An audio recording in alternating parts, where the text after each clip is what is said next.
Yo, hell yeah.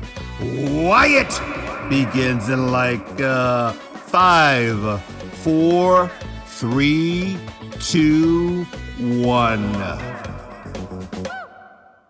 Yo, welcome to Wyatt, and I'm your host, Wyatt O'Brien Evans. Grr, woof, God damn it, woof, woof, woof, woof. Hey, I said hey. To all my YouTubers out there, if you like what you hear and if you like what you see, then click all of them subscribe buttons at the bottoms of all of your screens. And because I know you loves me, I know you do. Give me some likes. Because I always like to know what you are thinking. Give me some feedback. I want to know what you think, you know what I'm saying? Because, it just makes me better to know what you're thinking and all that stuff. You know what I'm saying? Anyhow, welcome to the new season of Wyatt. And it's going to be funny as fuck, but also educational and enlightening. You see, we've got as our special guest, Mr. Andy Feds, that innovative and popular comedian, stand-up comedian. And you know what? Andy is B&B, bold and bodacious, because he is the first ever openly HIV-positive-born comedian. And he drops that into his act on stage, y'all. So look, let's get to know this guy. Let's have some laughs and let's just get it on. So without further ado, Wyatt gives a warm welcome to Mr. Andy Feds, that innovative and electrifying comedian. Talk at me, my brother. How the hell are you? I'm good. How are you? I am great, man. Listen, thank you for stopping by, Wyatt. It's greatly appreciated. And my first question to you is this, because I'm nosy. Why the moniker Andy Feds? That's your stage name, correct? Yep. So my actual name is Brandon Cox Sanford, but here's the thing: having HIV and having the last name Cox ain't a good look, especially when you're trying to tell people that you're a heterosexual man. So, and then my family's full of Cox and Johnsons, and they're all nuts too. So, but I wanted to Jamie Foxx was the reason that I really got into stand up. And so, hearing his background, I wanted to have like a moniker kind of like his, where his actual name isn't Jamie Foxx. He had a stage name. So, I had a teacher in high school that was, like a dad to me. So I wanted to use his name, Andy, and then Feds is because I'm the fedorable one. Oh, well, you know what, man, that makes sense. Mm-hmm. All right, thank you for that.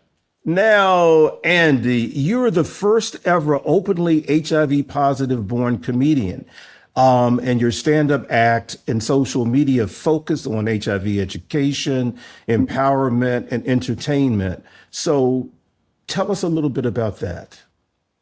So I've been doing stand-up for 13 years, and for the first 5 years, it was just whatever I could think of, and just, make it funny. But it was just something pulling at me after like the 5th year in 2017, where I wanted to focus primarily on HIV and AIDS. Just because, for one, I was tired of hearing the jokes that was either unfunny or untrue, or just hearing people just misinformed about it. And so I wanted to make sure that I hate slideshows and PowerPoints with a passion. And I knew I couldn't sit there and watch, PowerPoints or teach it myself. So I wanted to do something different and innovative, and stand-up comedy just was already natural to me. So it just seemed like an easy decision. Absolutely. Well, that makes sense, Andy. Here's a big question for you. Are you ready? Yep. Here we go. Okay. What makes Andy Feds funny as fuck? What makes Andy? Yeah. Okay. I'm trying to stop cussing, but listen, because back before then, Never mind. Because I cuss like a sailor. But I hear you. what makes it's funny. I think having that energy. I don't allow. I tell Mhm. people on stage, I'm not a funeral comedian, so you're not about to just sit there and have like Right. a weak performance with me. You're gonna get all this energy, and I want it back. And then what Mhm. makes Andy Feds funny is that I just like to, push the boundaries. I like to have people, after I get off stage, say, "Did he really just say that?" So that I love it. I love it. I love making people jaw drop. Oh, I like that. I like that. Okay, what are the genres and styles of your humor? Is it mostly anecdotal, observational, topical, self-deprecating? What's the deal? I think what makes it funny is that like I'm trying to teach people about HIV and AIDS, but I've always Ah, heard the jokes about it. As I mentioned, the misinformed jokes. And my comedy is definitely a lot of self-deprecation. So it's like, hey, these are the same things that y'all were telling me, but in a more correct way. And I'm letting you uh-huh. laugh at me this time, rather than share some misinformation and then it's just dumb as hell. Okay. All right. Now, last May, you sat for Mhm, an interview with positivelyaware.com. That man, mhm. it was honest, hard hitting, and very illuminating. And you stated, and I quote, I'm a heterosexual man. And because I'm a black heterosexual man, when I tell people that, yes, I am a straight black man living with HIV, a lot of people are like, he must be on the DL. Yeah. No, I just told you I'm a heterosexual man. What are you talking about? End quote. That's deep. And let's get into that a little bit. Yeah. Well, actually, I'm a white man. But when I moved to Vegas, the sun turned me this shade. But Oh, kidding. I didn't. Oh, my God. But yes, Uh-oh. I always heard it like my entire life. Oh, Okay. HIV equals LGBTQ. And it was Right. just like, wait a minute, I was born this way. And my first crush was 3 years old. Shout out to Brittany Bates, who screamed when I kissed her. Non-consensual, but you're preschool. Brittany. But Brittany. it was just always like, wait, why are people saying, LGBTQ when it comes to, Right. HIV? And that was always my mindset when I started the Keeping It Positive movement was let people know that, hey, there's more stories that need to be told and heard, Uh-huh. especially in the heterosexual Black community, in the heterosexual Black male community at that, because we're not talking about our sexual health. We're not talking about, hey, Mm. bro, when the last time you've been to the doctor? We're not checking on each other. Right. Right. Yeah. That makes sense. Hmm. Okay. Also, in that article, you stated, and I quote, I had been doing stand up comedy about 5 years, and I was like, hey, I'm going to switch up my stand up, folks, and teach you all about my life with HIV. Hmm. I was shocked by all the support that I got. Then when it came time to me to come up with new material and going out on stage, the first thing I said was, "Hey, my name is Andy Feds. I'm the first ever openly HIV positive born comedian." And the whole room was like deer in the headlights. End quote. Hmm. Let's talk about that. Yeah. It goes back to saying, in the Black community, we associate sexual health as a quiet, topic that is only supposed to be discussed privately with your doctors, with your partners. Uh-huh. Never with stand-up comedy. Never in a correctly formatted joking way. It is always in a, hey, I'm dumb about this, I'm ignorant about this, so let me make this joke. Right. And I feel like it was brand new. I mean, it was new to me, let alone new to the people that I was telling the jokes to. And so that's when I really wanted to, when it got really quiet, I really wanted to make sure that like, hey, next time I get back on this stage, y'all gonna laugh. Next time I get back on the stage, y'all gonna love Andy Feds. And I mean, I was tooling at that since 2017. Mm. Well, my brother, that was a bold and bodacious move on your part. Mhm. And you Yep. were just being your authentic self. hmm Yep. But All right. when I tell you sweating like Diddy at a party, like your boy was a Yeah. little stressed because I was like, how do we do this? Sweating like Diddy at a party. Can you just picture that? I Yeah. Yeah. can. Yeah. Okay. I was about That to say was shout out to Diddy, but we don't want to shout Diddy out. But no, we don't want to do that. I do a But that lot of was shout fun. outs in interviews. But shit, that was funny. Okay, cool. Yeah. Okay. All right.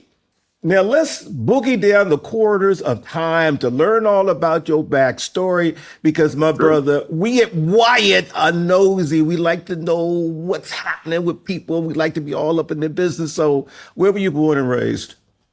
Born and raised in Chi-Town, Chicago. All right. Yeah, West Inglewood was my neighborhood. My grandma refused to let me get into the gangs that, West Inglewood had. So shout out to my grandma. And I mean, I was home by myself because I was an only child. And I had to, get creative, with, how I entertain myself.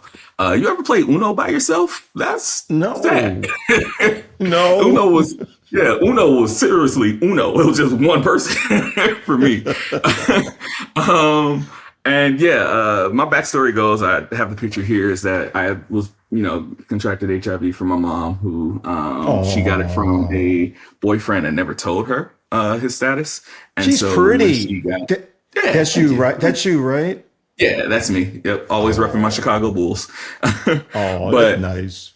yeah, and when the guy passed away, Uh-huh. she got a knock on the door from the health department, and they told her, Oh, "Hey, you might want to go get tested because so and so had passed away from AIDS complication." It wasn't my dad; it oh, was just some boyfriend at the time. right, right. And then she got tested and found out she was positive and didn't Okay. want to believe it. Up until Mm, she got back with my dad and made me ill. And it wasn't until like I was 3 years old that like I had a mhm. cold that was lingering for weeks. Usually I'm done with Right. cold for about a week. Hmm. But this one for like 2, 3 weeks. And so I got tested, everything came back negative. My nurse was like, let's do an HIV test. My mom Oh, already knew. She was triggered by it. She goes, "You ain't having sex at 3. What does he need that test for?" mm. And came back positive. Wow. That's Yep. something. And so your grandmother raised you then, right? Yeah, my mom sadly passed away in '98, at 26 years old. I'm so Just sorry. from the stigmas. She didn't, her mentality was that she didn't feel sick, so she didn't need to take her medicine. Her son didn't Yeah. feel sick, so he didn't need to take his. Yeah. And see, that was back in the 90s as well, Andy, too, because Hmm we didn't, of course, we didn't have the information that we have now, like what, hmm 30 years, right? hmm So, yeah. Yeah. Okay, So, yeah. Here's a fun question for you. I like to okay. ask all of my guests this question. Here it is. What was Andy like as a little boy, a little nipper? Give us like three, I don't know, characteristics, attributes that describe you when you were a little boy. Dang, when I was little, I was completely opposite, to be honest with you. I was very shy. Okay. I had a select group of friends, and didn't Uh, really stray too much out of that. I was a little nerd. I mean, I still kind of look like him. My friends used to call me Jordan from the Bernie Mac show. Shout out to Jeremy mm-hmm. Suarez. We're Facebook friends now because I had to find my twin. Um, but yeah, I was into Pokemon, Dragon Ball Z, all the little anime characters. Yeah, Okay. So you were a good little boy, right? yeah, yeah. Okay. I told Got you, you. my grandma didn't let me go out, so like, I had to watch Pokemon. I was a big wrestling fan, so that was a lot of where my Mm-hmm. interest was at that time. So, Got it. There's nothing like a wrestling match, let me tell you. oh yeah, I just took In my kids person, last month. Hmm Yeah, I know, man. Okay. Let us fast forward. You briefly attended Chicago's St. Xavier University, where you discovered your love of stand-up comedy. Tell Mhm. us, man, about your first time on stage and what you learned about yourself and your craft. First time on stage, I was sweating Mhm. like R. Kelly at a McDonald's play place. Um, because I had no idea what I was doing. But I Okay. remember I told a joke, Lord help me, I'll never do this joke again. Where I was, this tiny little freshman, and I was talking about me having sex with a big girl was like playing with a touchscreen phone because vagina was, yeah, I'll never do this joke That's again. funny. Okay. That's But funny. I remember I had a guy literally running around the auditorium when I told the punchline. And it was at that moment I was like, all right, I think I really found something. And it was just a itch that I just wanted to keep getting, of just trying to get better with the stand up. Mhm. So, how did you go about developing your material, your routine? It was that was our first show. It was March 29th, 2012. I call it my comedy anniversary. Okay. And afterwards the semester had ended, and my buddy Larry, shout out to Larry, he was our we both co-founded the stand-up comedy club, the first stand-up comedy club at St. Xavier. And Okay. so we said we was going to do another show the next semester, and I was just ready. So all summer I was just writing new material, listening to comedy is always how I kind of get some inspiration, and just try to put a spin to it. Oh, okay. Cool. Let us get on a jet and fast forward to July 2024. Okay. Now, Andy, you MC the Zoom webinar hosted by the Reunion Project, which is Okay. I a was like, what was I doing nonprofit. in July 2024? I don't That's remember where what you happened last were. week. Yeah. Yeah, you emceed a Zoom webinar hosted by the Reunion Project, which is Hmm. a nonprofit founded by and for long term survivors. And you were Hmm. one of six straight men who were panelists. And according to Hmm. pause.com, and I quote, they shared their journey of living with HIV, specifically as straight men with the virus who have felt forgotten and unheard, end quote. Give us a 411 on that experience. Yes. So as I really got into advocacy work, I've noticed that, especially when I went to USCHA, oh God, I'm going to mess this, the HIV/AIDS conference, that's what we'll call it. Okay. It was a lot of white people. It was a lot Oh, of LGBTQ. It was a lot right. of women. Mhm. But we had a small little table of people that were born positive. Really? Okay. I also did not see anybody that was a straight black man there.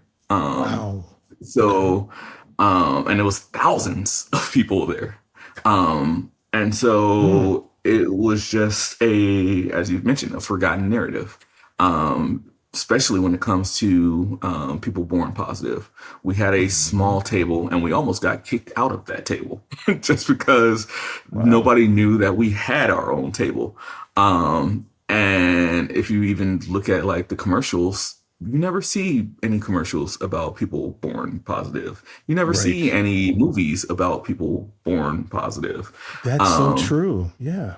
and so we shout out to the lifetime survivors, dandelions. Like, I know a lot of people that were born positive are definitely trying to advocate creating that story. Mm. Yeah, you're right. I mean, because you don't hear the stories of Hmm. yeah, I get it. Yeah, a lot of people Um, think that, and that's why like I really emphasize the whole. Every time I get on stage, I always start it off, "Hey guys, my name is Andy Fez, first ever openly HIV positive born." I always emphasize born because a lot of people think that HIV is just sex and drugs, and that's not it. That's not the only way of transmission. Absolutely. Um, that pause.com article also stated, and I quote, comedy has been like therapy for him. Fed says, as he navigates his journey with HIV, he had grown up seeing and hearing how negatively people reacted to HIV. As a result, he didn't disclose his status until he was 24, end quote. Let's dig deeper. Yeah. I had a girlfriend at 7. That was my first girlfriend. All right, back Um, daddy. yeah, I was trying my best, but that also Yeah. was, I didn't know too much about this HIV thing. I knew like my medicine and went to the doctor, but I didn't know the stigmas behind it. So I didn't Right. think much of it. But as I got older, I started hearing more about these, these jokes and misinformation and all this stuff. I actually started to believe it. So I started to believe that Oh. nobody would want me because of my status. So my teenage years, I didn't date just because I'm like, who's gonna want somebody with HIV? Yeah. I wouldn't. And it really was a crippling effect on it because I had a lot I of can interest in imagine. girls. I could flirt my way through anything, right? But Back daddy. it was the how do we get from this one stage to the other? How do I say, hey, by the way, I know you like me and all, but there's Right. something I got to tell you. And in my mind, that just wasn't a thing. Oh. So, how did you ultimately overcome the fear of rejection? It's funny. I met my ex-wife in college, and Okay. she was the first one that I told in a romantic interest. Well, first one that I told in a romantic interest in a relationship that I was Mm, born positive. She didn't care, and that was the first time that it clicked. Oh, somebody actually can like you. And then as that marriage was ending, I, had a little confidence in myself too. So I was like, all right, this is the first time I can actually be dating. exactly. So I learned how to navigate in like first telling a woman, who I am, let them get to be interested in me first, and then sharing Hmm. my status with that person. And then if my thing was, if they wanted to be with me, great. If not, there's the door because you're not about to hurt my feelings. Absolutely. Absolutely. Because it is about the content of your character and, you Hmm. know, all of that stuff. Okay. Now, this I found funny, man. Maybe you've coined this word, dumbassery. Yep. You say, you, if you don't mind, I'm going to use that, Do it. for, I Yeah. am. Okay, you talk about the dumbassery that you've had to deal with. You said, and I Hmm. quote, I think the dumbest thing that somebody ever asked me was, how are you still alive? I'm like, you're talking to me right now. What do you mean? Yeah, I was born with this thing, but I've been taking my meds. I've been going to the doctor. I've been actively taking care of myself, just like everybody else, except the only difference between me and somebody who's HIV negative is that I have to take medicine for this, end quote. Give us some more flavor on that. I mean, just that Hmm. is profound and it just hits you in the Hmm. face. But build on that a little bit if you can. I was friends with Idea before she passed away. Shout out to Idea Broadbent. World-renowned HIV advocate. A lot of the reason why we have people that were born positive advocating. And Idea said, and I'll never forget this quote, you can help those that are ignorant, but you just can't help those that are stupid. And with ignorance, Mm, it's those people that were just taught wrong. They maybe heard it in TV and from people that don't know, from the 80s and 90s when they thought that that was just the education and that was it. Nothing changes. right. But those people that just you try to educate them and they don't want to hear it, they don't want to be educated, you just can't fix stupid. So That's for that's how I sure. look at it. I'm always on TikTok, on Instagram, Andy Feds Comedy. And I'm always on live teaching people about HIV and AIDS. And there's always that one person, and I'm just like, I can't fix stupid. I'm sorry. You want me to be a wizard? I cannot be a wizard for stupidity. Mm-mm. And I just leave it at that because I don't know what to tell you. Well, my brother, that says it all because you just have some dunderheads out there that will never get it. And you're right. Hmm. Yep. Huh. Okay, let's talk about the Keeping It Positive movement. What's that all about? And Andy, what's the mission? Okay. Keeping the Positive movement started in 2017. I was scrolling on Facebook and I saw a former classmate in high school post a picture of Magic Johnson surrounded by a bunch of women on a beach. And the caption read, on this day, or it happened on this very day, insinuating that he got HIV from having sex with multiple women. Okay. And it was that little thing. I don't know what it was about that post that really just triggered me and pissed me off. And so I remember calling my favorite cousin, Tabitha, shout out to Tabitha, and I said, hey, I think I'm going to do it. And I told her I'm going to share my status with the world. She was like, are you sure you're going to do this? And I was like, I don't know. I'm sweating like Bill Cosby at the white girl sleepover. And yes, I was terrified, but she was like, I'm going to support you if you do it, but be ready. And I did it. I made the post. I was like, hey, everybody, I was born HIV positive. A lot of you guys been to my house. You drank after me. Did everything, and you do not have it. I'm going to change my HIV, or I'm going to change my comedy performance to fit only on the narrative of HIV awareness. And that's what I mentioned, I had a lot of support, flooded in, surprised me that people was like, oh, wow. I mean, thank you for sharing that. And we got you. We're going to be here for you.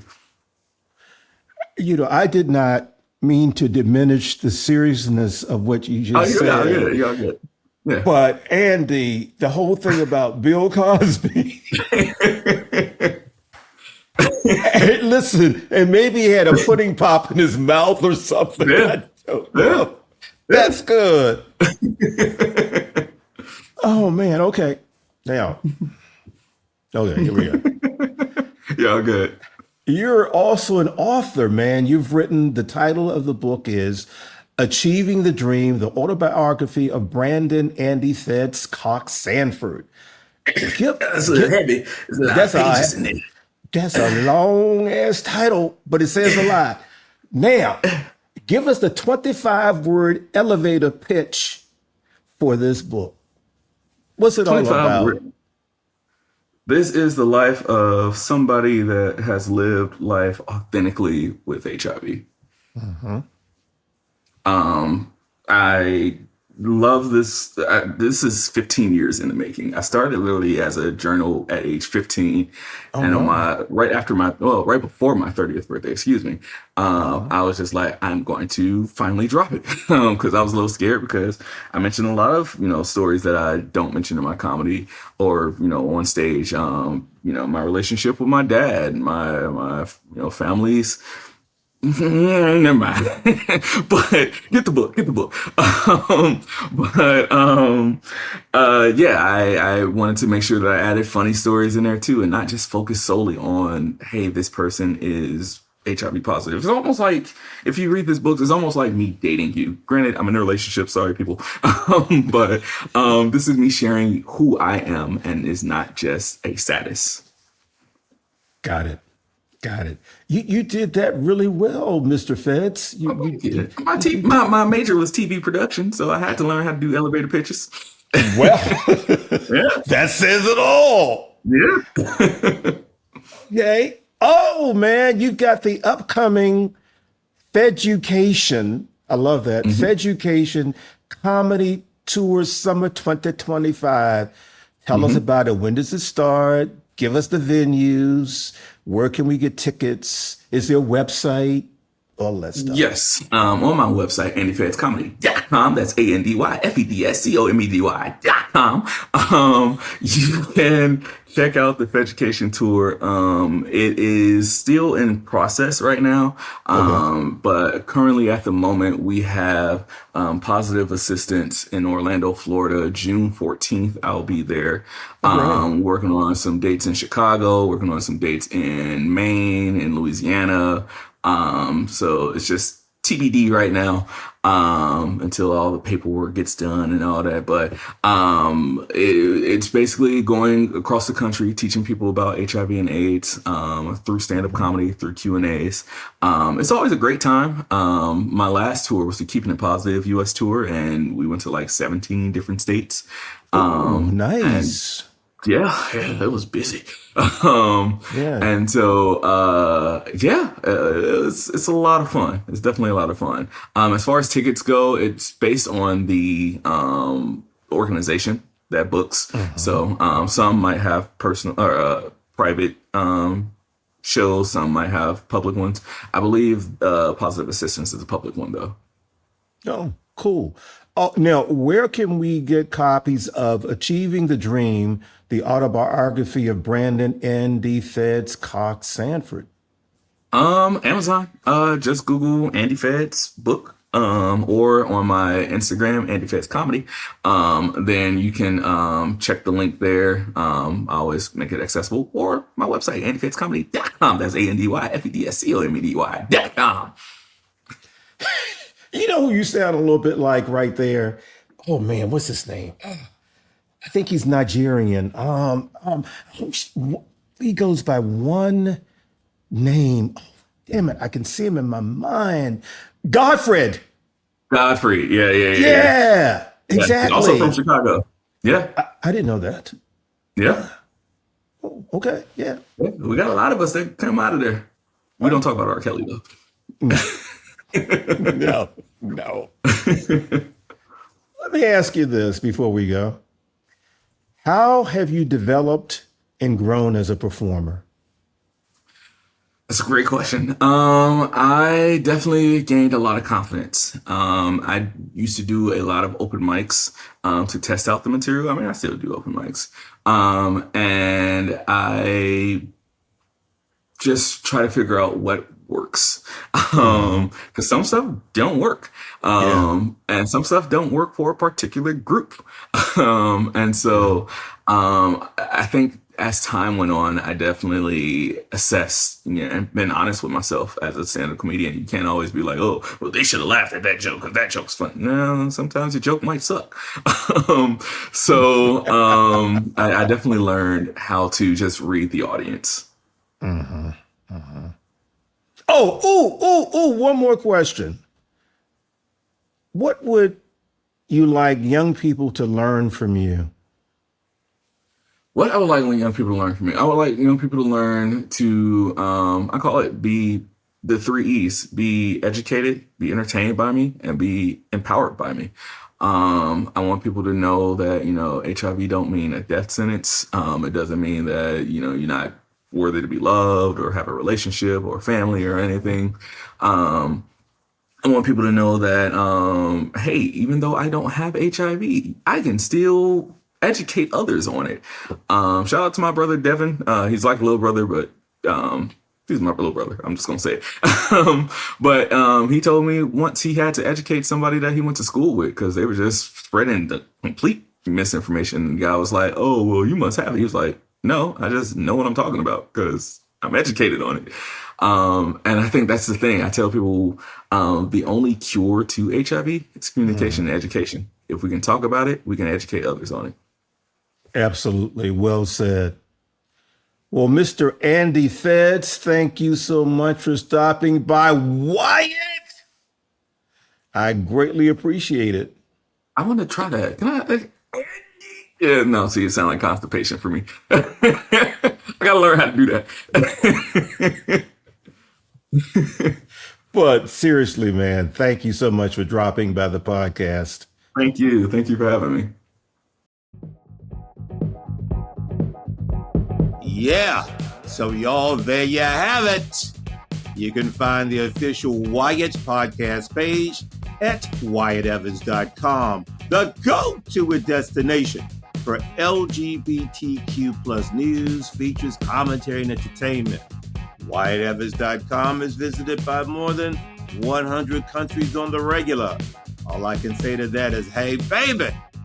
And at WyattEvans.com, you'll find my Smoking Hot, HAWT Hot, Nothing Can Tear Us Apart series of novels, And as you just saw on the top, the newest installment is called Shattered. I said Shattered. And y'all, Shattered is full of action, danger, intrigue, sexually charged situations, passion, and all of the wonderful elements that you're used to in the Nothing Can Tear Us Apart series of novels. So get your new copy of Shattered.